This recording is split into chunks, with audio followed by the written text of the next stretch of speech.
Le plus grand risque est de ne rien faire. C'est une citation de Tony Robbins et je trouve qu'elle donne vraiment le ton. On a sur la table aujourd'hui des extraits d'un guide sur l'investissement, mais attention, on ne va pas parler de graphiques compliqués, Non, pas du tout. ni d'actions spécifiques. On va s'attaquer à la base, à la fondation de tout, ce qui se passe dans la tête avant même de placer le premier euro. Exactement. L'objectif, c'est d'analyser comment notre mentalité, notre mindset, peut être notre meilleur allié ou notre pire ennemi en finance. C'est ça. Et c'est une étape que, honnêtement, presque tout le monde ignore. On cherche la technique, l'outil, mais la meilleure stratégie du monde, elle veut rien si on n'a pas la solidité mentale pour la suivre. Surtout quand ça tangue. Surtout quand ça tangue. Le guide insiste beaucoup là-dessus. Investir, c'est un marathon, pas un sprint. Et tout ce qu'on va voir aujourd'hui découle de ça. C'est une question d'endurance psychologique. C'est un super angle. Alors pour commencer ce marathon, les documents proposent de se délester de quelques poids. Mhm. Il y a une section sur les fausses croyances qu'ils décrivent comme des chaînes à briser. La première, c'est un énorme classique, il faut être riche pour investir. Ah, celle-là. On a l'impression que c'est un club privé, non? Oui, un club avec un ticket d'entrée exorbitant. Et c'est la première muraille que les auteurs font tomber. L'argument est tout simple. C'est faux. Carrément faux. Carrément. On peut commencer avec 10 euros. Mais le plus fascinant, c'est pas le chiffre, c'est l'acte. C'est-à-dire? Le fait de poser la première pierre, comme ils disent, c'est un déclic psychologique. On passe de spectateur passif à acteur. Même si c'est minuscule. C'est ça qui crée l'habitude. Donc c'est pas une question de montant, mais de... De dynamique. Précisément. C'est cette habitude, même toute petite, qui est le point de départ de la magie des intérêts composés. Ah, les fameux intérêts composés. Le glossaire les définit très bien. C'est quand votre argent gagne de l'argent. Et que cet argent gagné commence lui aussi à en gagner. Ne pas commencer avec 50 euros, c'est refuser de planter une graine parce que ce n'est pas encore un arbre. C'est une bonne image. D'accord. L'excuse de l'argent ne tient pas. Mais il y a cette autre barrière. La peur de ne pas être assez calé. De faire une bêtise. Le syndrome de l'imposteur. C'est ça. Appliqué à la finance, il faut être expert. Absolument. Et là aussi, l'approche du guide est très déculpabilisante. Le but, c'est pas de devenir un trader qui prédit les marchés. D'ailleurs, personne ne le peut vraiment. Non. L'idée, c'est de comprendre juste quelques principes de base. Du bon sens, en fait. Comme quoi, par exemple? La diversification. Le glossaire la résume super bien. Répartir son argent pour ne pas tout perdre. Le fameux adage de « pas mettre tous ses œufs dans le même panier ». Classique, mais efficace. Un autre principe, investir uniquement dans ce qu'on comprend. Si on ne peut pas expliquer simplement à un ami dans quoi on a mis son argent, C'est mauvais signe. mauvaise idée. Voilà. Ce n'est pas de l'expertise, c'est de la discipline. C'est beaucoup plus accessible. Ça me parle. On arrive à la troisième chaîne, et c'est peut-être la plus lourde. L'investissement, c'est risqué. Pour beaucoup, le mot bourse égale crash. Cette peur est très très ancrée. Elle est ancrée et elle est légitime. Le risque de perte, il existe. Il ne faut pas le nier. Bien sûr. Mais ce qui est puissant dans l'analyse de ces documents, c'est qu'ils retournent complètement cette idée de risque. Ils disent « le vrai risque aujourd'hui, c'est de ne pas investir ». D'accord, alors ça, c'est contre-intuitif. Comment il le justifie? Par un truc silencieux, implacable, que tout le monde subit, l'inflation. La hausse des prix. C'est ça. Le glossaire dit « c'est quand votre argent permet d'acheter moins de choses qu'avant ». Le guide nous force à voir notre compte épargne non pas comme un abri, mais comme un bateau avec une petite fuite invisible. Ah, j'aime bien l'image. Chaque année, l'eau monte un peu. Notre pouvoir d'achat baisse, donc laisser son argent dormir, c'est une perte garantie. Lente, mais certaine. Je vois. Donc, le risque de l'investissement, il est visible, il fait peur, Oui, mais le risque de l'inaction, il est invisible, mais tout aussi réel. c'est exactement ça.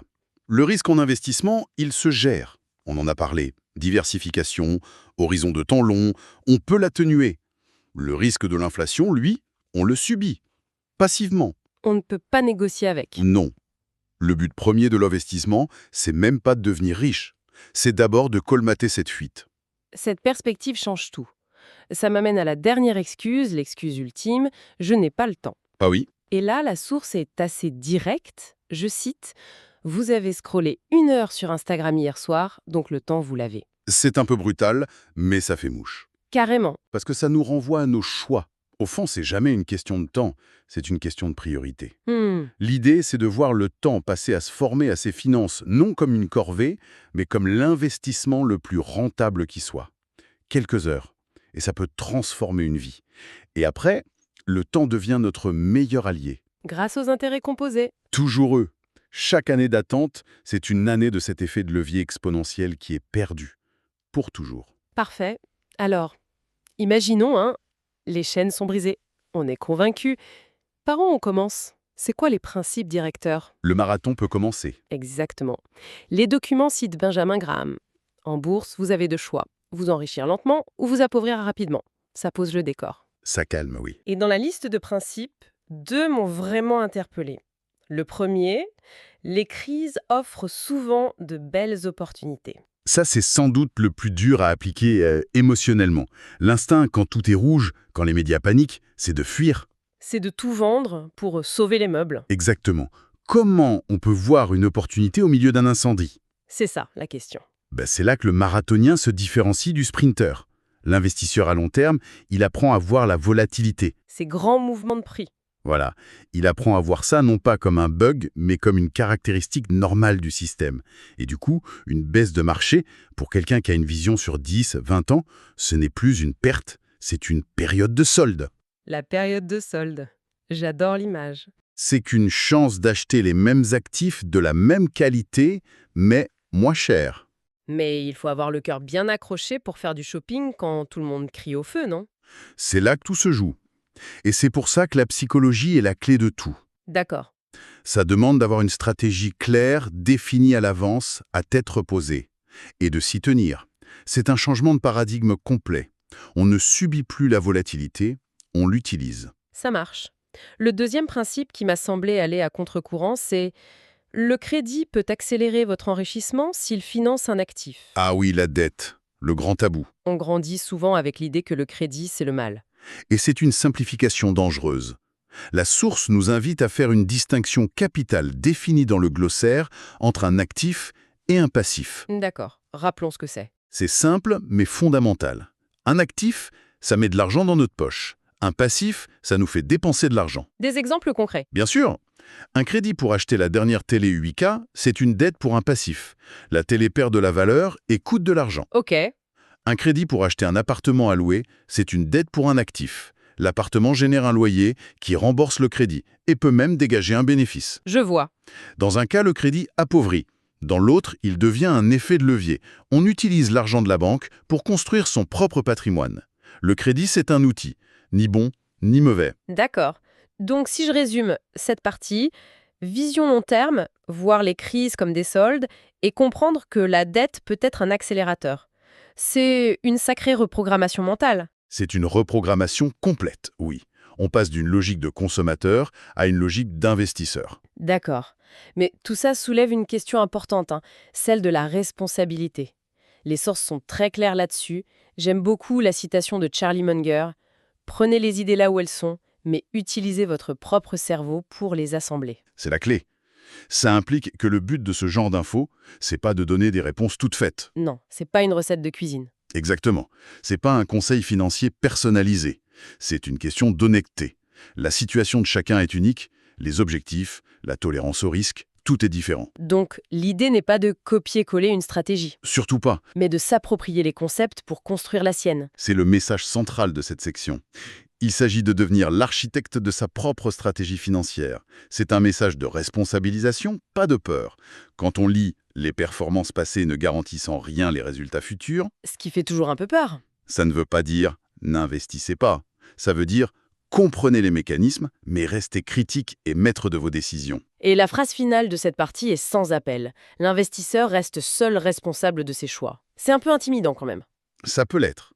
Mais on peut aussi le voir comme quelque chose de très émancipateur. Ah oui? Oui. Ça veut dire qu'on reprend le contrôle. On ne délègue pas son avenir financier à l'aveugle.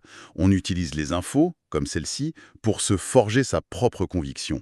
C'est l'étape ultime de la maturité financière. C'est dire « c'est mon argent, mes objectifs, donc mes décisions ». Très bien. Essayons de synthétiser avant de conclure. Si je devais retenir une chose, c'est que la bataille se gagne avant tout dans la tête.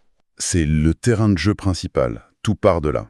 Ensuite, les barrières classiques, pas assez riches, pas assez experts, trop risqués, pas le temps, tout ça, ce sont souvent des mythes, des excuses qui s'effondrent vite quand on y regarde de plus près. Ce sont des histoires qu'on se raconte. Les déconstruire, c'est la première vraie action à mener. Et enfin, investir, ce n'est ni un casino ni une course. C'est un marathon. Absolument. Ça demande de la discipline pour surmonter les crises, de la patience pour laisser le temps faire son œuvre et une compréhension de quelques concepts clés. C'est une excellente synthèse. Et pour laisser une dernière piste de réflexion, j'aimerais revenir sur une idée. Investir demande souvent d'aller à contre-courant de la majorité. On l'a vu. Pendant les crises, la majorité panique et vend. L'opportunité, c'est peut-être d'acheter. Pendant les bulles, la majorité est euphorique et achète n'importe quoi. La sagesse, c'est la prudence. Le fameux « soyez avide quand les autres ont peur ». Précisément. Ce qui amène à une question finale un peu plus large. Sachant que notre cerveau est câblé pour suivre la foule, pour le mimétisme, et que la panique comme l'euphorie collective sont les pires conseillères, quelle est la première petite habitude, le premier petit rituel qu'on pourrait mettre en place dès aujourd'hui pour entraîner son cerveau à penser de manière un peu plus indépendante, à prendre une décision non pas parce que tout le monde la prend, mais parce qu'elle est juste, pour soi?